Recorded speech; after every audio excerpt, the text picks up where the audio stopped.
Welcome back, everyone, to the American Civil War Museum's Homefront Education Series as we walk through the war together. Now, I am joined today by Stephanie Arduini. She is the Deputy Director of the American Civil War Museum, and we are going to continue to talk about 1861. Now, we've already gone over all of the choices that people are making in order to get to the point where they're actually having to fight one another. But there is another step between actually making the decision to fight and fighting each other, right? Absolutely. Well, yeah, go ahead. Well, once you decide to go to war, you need the stuff to actually go to war and wage war. Right, and that stuff is, I'm sure, including things like weapons and uniforms, flags, even the basic cookware. And I think that one of the great parts about our museum is that we do get to really showcase all of that stuff. All of those things that people need in order to actually wage those kinds of wars. So from things like our guns to the actual uniforms right here, helmets, swords, rifles, all of those are important in order to make that kind of thing happen. So what else are we needing who's all involved in making those things happen too? So if you need stuff, you need uniforms and guns like you talked about, you need people who are actually making those. You need manufacturers. Sometimes these are factories, so we're on the site of the Tredegar Iron Works, which was the largest foundry or ironworks in the South, who made a lot of those cannons and other kinds of supplies for the Confederate Army. But sometimes those suppliers are small people. We are working on an exhibit that's going to talk a little bit more how some of that manufacturing was just women in homes trying to make some of these things that armies needed.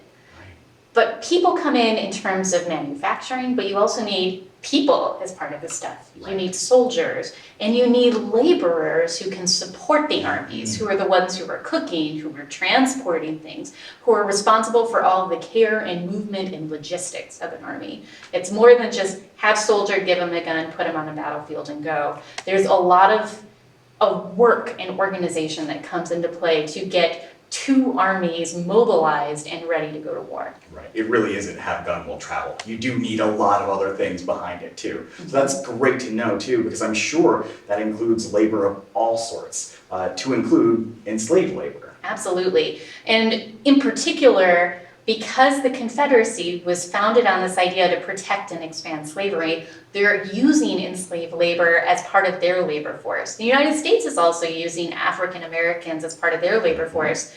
But early on in the war, the United States understands that to undermine slavery is also to undermine the ability of the Confederacy to wage war, just in the logistics and the manpower there, as well as in that supply chain of how you get money out to market to buy more things that you need, as well as how do you get the cotton and the foodstuffs that enslaved labor is producing in their states. Right. And that's an incredible amount of logistical support and work that goes into just preparing to put people on the battlefield. And of course, when they get there, it's, I'm sure, not exactly what they expected. No, it's not. All right, so as they've all prepared for war and everyone has gotten this mobilizing thing down, the logistics are worked out, well, now they're actually coming to blows, right? So where is this first battle going to take place? The first major battle that we talk about is the Battle of what's called First Manassas, or First Bull Run in Northern Virginia. It's not too far out of Washington, D.C., and so there are those famous stories of tourists coming out to watch this thing, because to many people, even those who've been career soldiers, there's this idea of we can have one big battle and solve it all. Whoever wins this wins the whole kit and caboodle. And in my head, I kind of think about it as some people might have been thinking about it like the Super Bowl. You go, you have one big contest, and whoever wins everything. Wow. And as Abraham Lincoln is saying too, and what we named our exhibit, a people's contest, this is happening right there. Right. War is chaotic. I mean, if you've got cannons firing at each other, rifle muskets, there's kind of smoke and haze. A lot of the uniforms, there wasn't a lot of effort to fully standardize uniforms, especially on the part of the Confederacy, who has to create a whole new system. They can't just put on the uniforms that they've been wearing as part of the United States Army. They have to make something new. War was scarier than you expected. how do you readjust your expectations from something that'll be over and done quickly? There's a quote that we have in one of our films that says, you could fill a thimble with all the blood that's going to be spilled in this whole thing, but that's not what happens. How do you adjust your systems to deal with all of the dead and the wounded? Where are you going to bury them? Who's going to care for them? How do you get the supplies that you need? In the midst of all of this chaos that's happening in Bull Run and then first Manassas and just throughout the United States and the areas that are now at war, what are some people doing as well?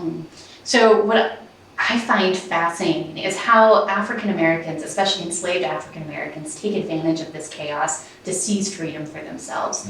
One of the biggest stories is a story that's represented here in this graphic of what's called the Contraband Decision that happened down at Fort Monroe in what's Hampton, Virginia today. So that fort still remained under the United States control.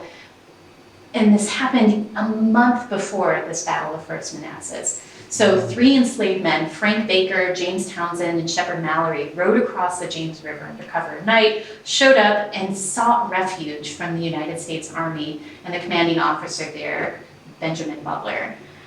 And in this decision, Benjamin Butler uses as an opportunity to provide them refuge under the Articles of War as contraband of war, as seized property, because he understood that to undermine the institution of slavery was to help undermine the ability of the Confederacy to wage war. But it sets a precedent that enslaved people, if they can get to where the United States Army was, they could get to freedom. Wow. And so it really actually kind of brings back our first topic into play, that aspect of choice now being available to a lot more people. And I think that really does set the foundations as we move into 1862. Absolutely.